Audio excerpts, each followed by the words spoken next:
Welcome back to the Burr Investor Podcast, where our mission is to empower aspiring real estate investors in their journey towards building generational wealth. In this episode, we're delighted to introduce Eddie Osuch, the founder and driving force behind Neo and Associates. As an accomplished architect, Eddie brings a unique blend of creativity and strategic thinking to the team of real estate. His firm's commitment to everything deserves design has shaped numerous successful projects, especially in the area of accessory dwelling units, or ADUs. Eddie, it's an honor to have you with us today to dive deep into the world of ADUs and explore how architectural ingenuity can enhance real estate investments. Thank you for taking the time to join us today and for sharing your valuable insights with our listeners. Thank you, Alex. I really appreciate it. That's a great intro. Yeah, it's very smooth. To kick things off, Eddie, let's start by telling us a little bit about yourself, your background, and the areas you service. My name is Eddie Osuch.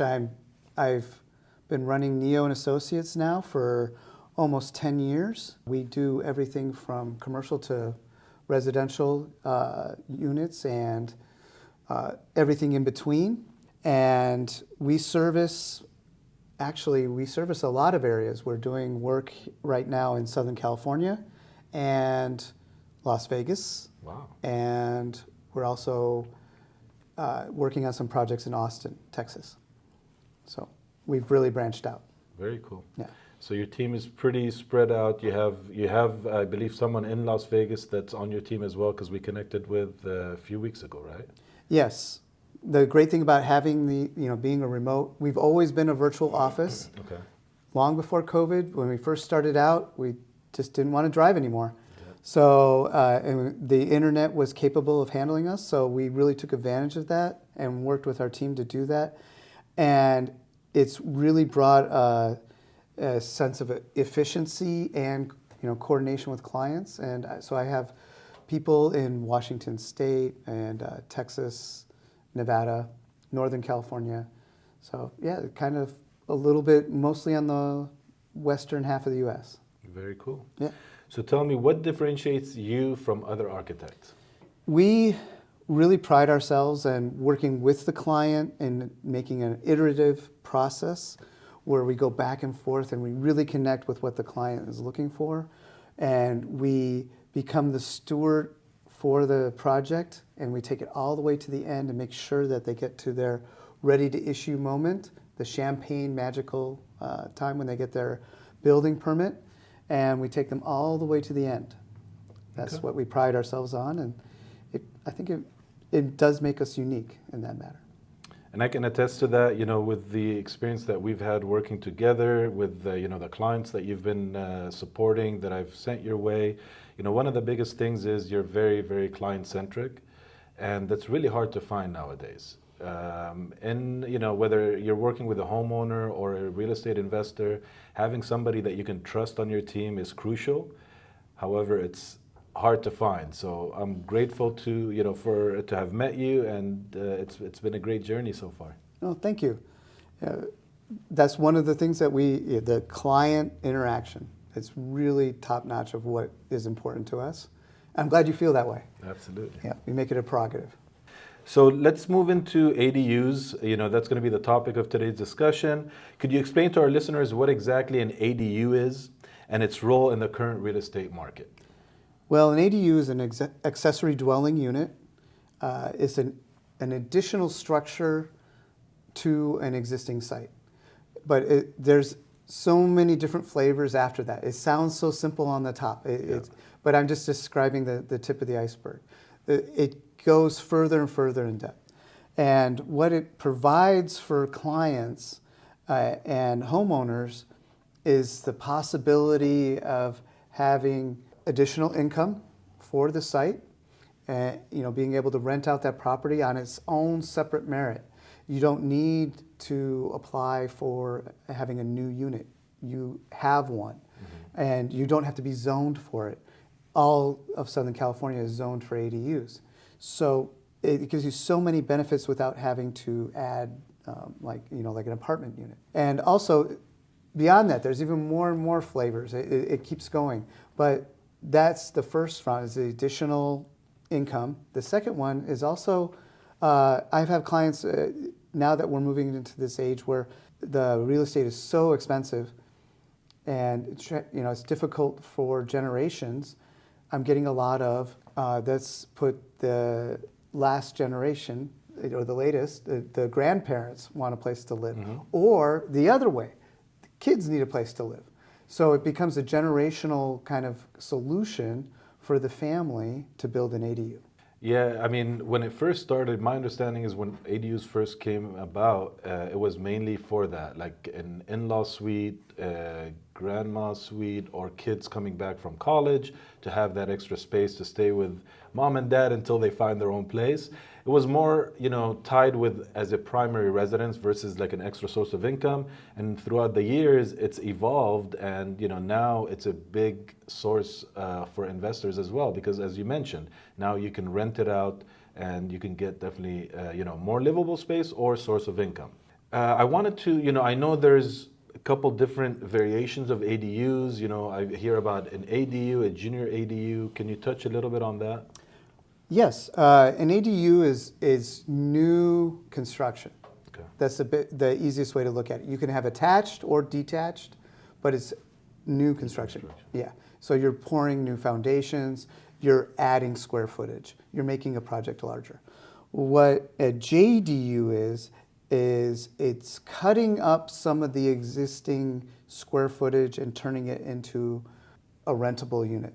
Okay. Let's just say you had a 2,500 square foot house, and there's this weird storage space room on the first floor that you don't know what to do with. But it's rather large, it's 400 or 500 square feet. Well, what we can offer is to add a kitchen, submit with the city, and then that client can turn around and say, hey, I can rent this out. I can make a profit on this now and have it help me out with my mortgage. So can someone utilize an unpermitted space like a sunroom, for example, and turn that into a junior ADU? Well, like a sunroom, let's just say, first of all, we would have to get it permitted. Correct. We turn it into permittable space.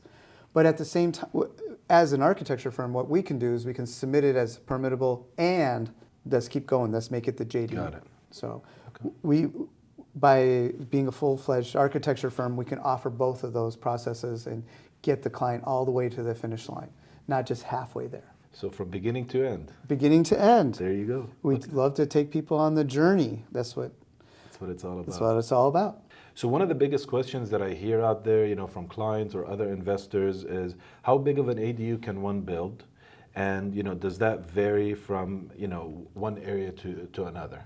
When ADUs originally came out, and it was the gold rush, I believe it was 2018, and everybody, no, actually it was 2019, excuse me, everybody rushed out and said, I have to get an ADU. And because at the beginning, it was 1,200 square feet, and the municipalities didn't have any rules against it. There was it was the Wild West. You were allowed to do what you wanted, just 1,200 square feet. Now that we're a few years in, a lot of the municipalities, your local cities, have pushed back and realized that this unrelenting growth could be a real problem. So they've come back with their own set of criteria. If you go over 800 square feet, you need a special permission, or we're going to charge you more. If you go all the way up to 1,200 square feet, you have to abide by the existing setbacks. Okay. And so there's a lot of extras that have come in the last year, and the last couple of years, and it's made it a lot more of a maze to figure out what's the best use and the best ADU for that. That's why it takes a professional like yourself to help a client analyze their specific situation, I would assume, right? To figure out how to maximize that property. Yes. For instance, we have a client that knew that when we approached the city, they said, if you go over 800 square feet, we're going to charge you an additional $20,000 of design review fees. But the client also didn't want to give up any of their program. They were bent on 2 bedrooms, 2 baths, family living. And so we were able to design to that need down to the last square foot and utilize some other architectural techniques such as indoor-outdoor space to make it still feel luxurious but still keep it inside of that original budget, the spatial budget. So. Awesome. Yeah. Now, with ADUs, and this may vary by area as well, are there any, specific parking requirements? When ADUs started across the board, we didn't have to abide by any. Mm-hmm. We found that as we've grown into the law, some areas require it. A random example is city of Burbank. It has been requiring us to have an extra parking space for an ADU. It depends. It really depends on the municipality. Right now, though, a majority, that's the best part about an ADU, is you don't have to add parking. And you can even take away existing parking. You can take away existing garages in order to feed that. And cities are welcoming it because of the housing crisis that we have here, especially in Southern California. So with your experience and with some of the projects that you've worked with, what would you say are some of the common challenges that people face when planning or building an ADU? Some of the common challenges, first of all, is the square footage. Okay. And how it sits on the site is very important. Understanding that, what the setbacks mean to one group is different, like fire department versus planning. So you have to kind of navigate that. That's one thing, is the placement on the site. Another one is the style. Okay. Some allow you to do a little bit different style, but a lot of them want, a lot of different cities want you to stay inside of the same style as the existing house. Some let you do what you want. It really depends on where you're building. Another example is Los Angeles versus, the greater city of Los Angeles lets you do a 2-story ADU, which is fantastic. 2-story, 1,200 square foot ADU, 3-bedroom, 2-bath. I can do that all day. Wow. Yeah, it's perfect, right? But like the city of Pasadena, you really have to fight to get a 2-story ADU. So that's one of those pluses and minuses of different areas. And I'm sure the height restrictions come into play with ADUs as well, right? Depends on where they're located. Oh, yes. You kind of led right to it. In Los Angeles, my height restriction is 25 feet. Okay. Perfect. 2 stories. I can even have a raised foundation. Everything's perfect. And then whereas, let's say Pasadena, my height limit is 18 feet, which is just high enough to make you think that you can do a second story, but you cannot. By the time you put in actual floors and those kind of things, it just doesn't work. It depends on where you're talking. And also if it's attached. If you have a 2-story home, you attach an ADU to it, you can keep the height of that home as part of the ADU. Okay. Yeah. So, and also let's go back to one of the other municipalities, we can attach it as a 2-story ADU, which is great. But otherwise, as soon as you detach, then it comes down. So those are very important, tips to know, because the average person, if they don't know that, they can, leave a lot of money on the table or a lot of, opportunity behind if they don't maximize the property that way. Oh, definitely. There's a lot, and the way it can be interpreted, you have to approach the building department on each one of these and have them understand what you're doing before you do it and really play out all the possibilities. For instance, another project where you think putting an ADU on top of an existing garage would be easy. That should be the slam dunk. It turns out that that's actually a lot harder than it first appears. So you have to make sure that you can do that. So that's where you contact a professional like our group, mm-hmm. and we can figure out the best use for your property. Takes me to my next question. There are, architects, architectural firms like yourself, and then there are contractors. So when it comes to, if somebody wants to build an ADU or assess their property for an ADU, what, in your opinion, would you suggest as a first step? Is it, hiring an architect? Is it hiring a contractor? Or where would you suggest they go first? I would suggest come to the architect first. The architect is the one that knows and has worked with the city. Even if they haven't actually worked with the city before, they understand the general rules. And they will contact and make sure that it can be done before you get further into the project. You need to know before you start anything that it can be done. So the architect is the first one you talk to. Okay. Yeah. Fair enough. So can you shed some light about, what does the permitting process of an ADU look like, and how does someone, go about navigating it in a very smooth fashion?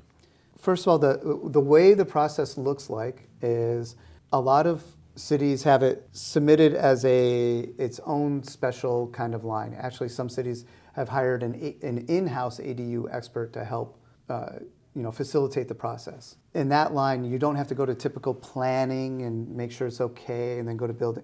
You go straight into this new submittal, building. It's basically building and safety. You go straight to that, and you have to submit the whole set of plans, working plans. They're going to want architectural, structural, Title 24, which is energy calcs.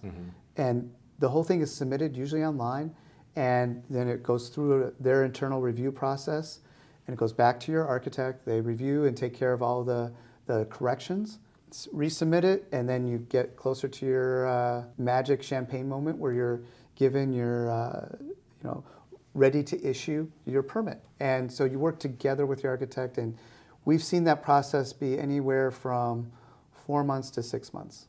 Okay. So, I know cities have been saying that it's only a 30-day turnaround. Yeah. More power to them. Maybe for them it is, but for anybody outside that has to go through their wheels, it takes a bit longer. Very fair, very fair. Given your expertise in sustainable design, how can ADUs be made more environmentally friendly and energy efficient? Well, there's some things that are coming down the line, especially in this latest energy codes. That's to start there. First of all, our insulation values have all, we can say, skyrocketed. They've increased, not exponentially, but by a fair amount. So now the whole roof system, the whole entire envelope of the building is way more insulated than it used to be. Okay. The efficiency of all the air conditioning systems has also increased as well. And then we always design and set up a solar panel array. There's like a mini array that goes on each one of these, so in order to help supply the building with its own power source. It's never enough to get fully off the grid, but it's enough to give it a fair supply. Also, what we do as an architecture firm is we work with the solar orientation. A lot of places, they'll just rubber stamp your ADU. However, we actually think about, where's the sun? Okay. How is it orientated towards the house? What's the best use of indoor-outdoor space? And we really incorporate that into our drawings and our design to make sure that the home design performs environmentally efficiently. Okay. So do ADUs, if they're new construction ADUs, is it required to have solar, or you just prep them for the ability to have solar? The last gen around, we just had to prep. New gen, we have to provide, it used to be, just put a solar hookup on the roof, that was good. Now we have to show them exactly where it's going to go and where it's going to be. Okay. So they've upped the game, so to speak, on that. Also, in Southern California, this is a relatively the last 6 or 8 months, it's been really coming around that all new construction is no gas. That's true. No hot water heater. So all of our hot water heaters are electric now, which is actually kind of inefficient for heating up water because gas is super efficient, but it's not green enough. So basically you're using the power from the sun on your solar panels to help heat up your water. Even stoves are going to be mandatory to be electric, yeah. And HVAC units are all getting, anything newly installed has to be electric, like with the heat pump and so forth. So there's a lot of changes coming about, but yeah, it's definitely changed our priorities, and our set of standards has moved to another level to match that. I think it's a good thing, but some people just still like cooking with gas. I'm one of them. Yeah. So for someone considering adding an ADU to their property, what advice would you give them to ensure a successful project? Let's just go. I think I want to go through the top 3. Number 1, get a real architect. Get somebody that knows what they're doing. Make sure check their background a little bit, make sure they're licensed, make sure they're the real deal. And then, so there's your architect. Number two is your contractor. The contractor it's got to be a general contractor because you're coordinating multiple things. I've had some clients that think that they can do these projects on their own. Yep.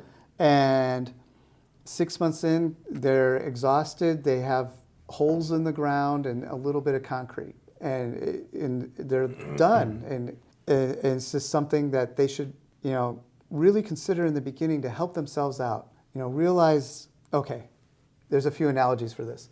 I need to get to the third one. The first one is architect, second one is the contractor, and the third one is your financing. Reach out, as soon as you get your drawings from your architect, start reaching out to your lenders and get the money to go behind it. Have that all in place so that when you get to that champagne moment, then you can start writing checks and get the process moving. So that's the three for that. But let me get back to the analogy. My analogy for that is actually when you go out for surgery, would you hire, somebody that, specializes in, car maintenance? No, you want the surgeon, you want to look for the best surgeon. Or actually the other part of the analogy is, would you do it yourself? Are you going to perform surgery on yourself? No. You're going to call someone that knows what they're doing, has done it before, and will get you to the end in the best manner for you. And sometimes it's not you. It's the professional that does it. I mean, I get it. A lot of people are always, focused on how they can save money and, cut corners. Unfortunately, I've seen a lot of people put themselves in predicaments, or even hiring the wrong architect or contractor, even if they don't decide to do it themselves, but they hire a person based on a price. Rather than, experience, reputation and so forth.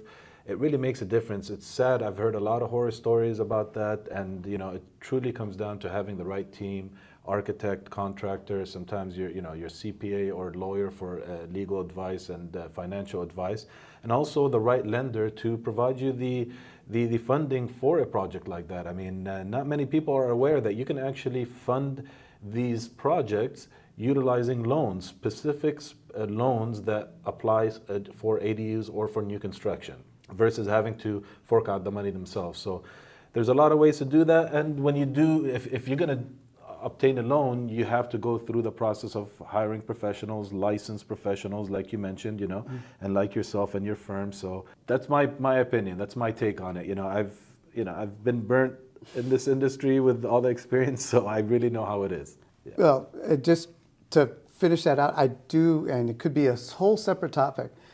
I do get the 3 times a week, I get the architect 911 call. That's what I call it. And it's, I hired someone that was really cheap, and now I'm stuck. Can you help me? And I'm like, did you already go to the building department? And they're like, yes. I'm like, it becomes really hard to fix those situations. It becomes twice the effort. So yeah, it's always good to hire a professional. Or I've paid them, I've given them all the money, and the job is not done, and now they don't answer my calls. Exactly. That's very unfortunate. Yes. Very unfortunate. Well, as we wrap up our awesome conversation, could you let our listeners know the best way to reach you and to learn more about your services? The best way to reach me is at neo-inc.com. That's our website. You can see on there all the different examples of the type of work that we do. And so that's our website. And then it goes into Instagram. We're at NEOINC. And you can see us there as well. You can drop us a line there as well. And those are the 2 easiest ways to reach out to us. Awesome. And, check out Eddie's bio down in the comments below. We'll also have his website, his contact information, his social media handles. So please check it out. Reach out to him, or reach out, through our channels as well. We'd love to connect you with him. So, Eddie, thank you so much for taking the time. I truly appreciate it. It was truly a pleasure. Oh, thank you. Oh, I have one last thing. Is I have to plug the book. Absolutely. I have a book called Just, and it's all about this journey of helping out people get from the inception, the beginning, all the way to the end. and enjoy the journey and have it enjoyable. That's really what we're about. So the name of the book is Just, and it's coming out this summer. That's exciting. Yeah. That's very, very exciting. That's awesome. Looking forward to it. I hope I get a copy when it comes out. A Of signed course. copy. Oh, of course. Awesome. Well, thank you all for joining the Burr Investor Podcast. If you found today's episode helpful, please hit like and subscribe to our channel for more real estate insights. We love hearing from you, so please leave your thoughts, questions, and topics you'd like us to cover in future episodes.